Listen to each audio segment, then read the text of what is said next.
Les défis juridiques du BIM.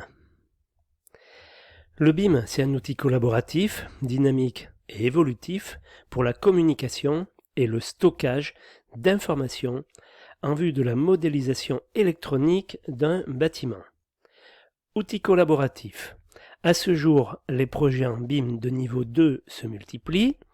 Chaque entreprise crée sa propre maquette avant que l'ensemble des maquettes soit comparé, synchronisé, enrichi, puis fusionné.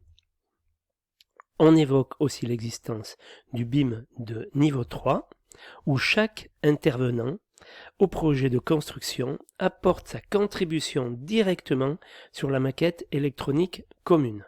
Voilà, donc en France, pour le moment, on va essayer d'atteindre le niveau 2, et puis ensuite on verra. Enfin, niveau 3, ça commence à émerger.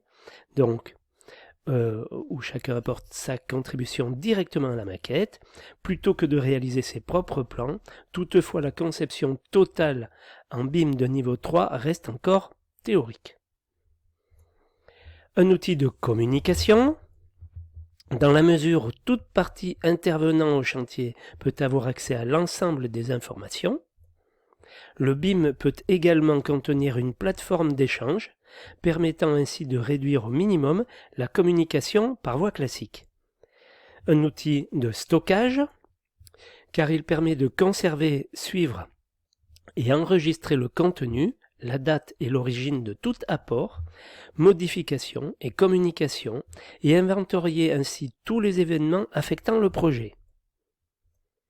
Un outil dynamique, puisque le BIM permet la réalisation d'une maquette en 4 dimensions en prenant en compte la chronologie du projet. Le maître d'ouvrage pourra ainsi suivre en temps réel la progression de l'opération de construction, revenir sur des événements passés et avoir une représentation du bâtiment achevé en faisant des projections.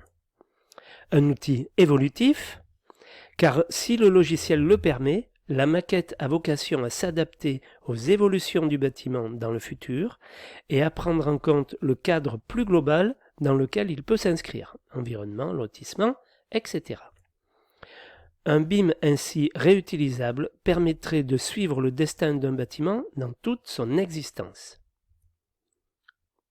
Une utilisation pratique de plus en plus étendue, impliquant de nouvelles compétences dans le domaine de la construction.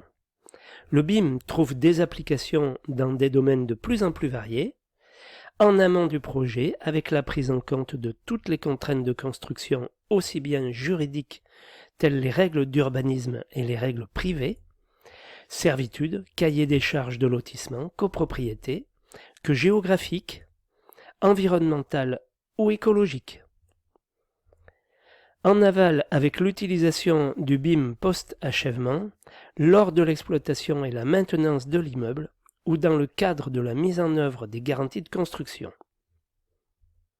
Perspectives qui sont liées au BIM. La modélisation numérique demande cependant un savoir-faire informatique nouveau qui n'est pas encore intégré par tous les acteurs classiques de la construction. Si les entreprises devront prendre en compte cette évolution pour pouvoir intervenir dans les chantiers du BIM, de nouveaux professionnels apparaissent pour les y assister. Des enjeux nouveaux en termes de responsabilité et d'assurance, dans la mesure où le BIM permet de tracer tous les apports et modifications de la maquette, l'intérêt qu'il représente, s'agissant de la recherche de responsabilité en cas de dommage, est manifeste. Ainsi, en matière de vices de construction ou autre, le BIM devrait assurer un repérage aisé de l'origine du dommage, que ce soit en cours de construction. Si des erreurs ont été intégrées dans la maquette, son auteur pourra être facilement repéré et sa responsabilité engagée. De même en cas de non-conformité des travaux par rapport à la maquette. Post-achèvement, l'expertise sera facilitée pour constater les éventuels désordres, surtout décennaux, en comparant la maquette avec la réalisation, puis en identifiant les constructeurs concernés par les désordres. Cependant, le BIM apporte également son lot d'incertitudes juridiques. Comment traiter par exemple le cas où des dommages d'ordre décennaux sont causés par une erreur du BIM manager ou par un dysfonctionnement du logiciel de la maquette? Quelle est la nature de la responsabilité du BIM manager et de l'éditeur du logiciel?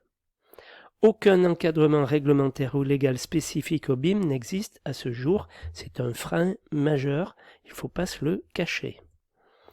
Ainsi, les nouveaux rapports juridiques qu'entraîne le BIM sont à apprécier à l'aune des règles de droit commun, de la construction et du Code civil.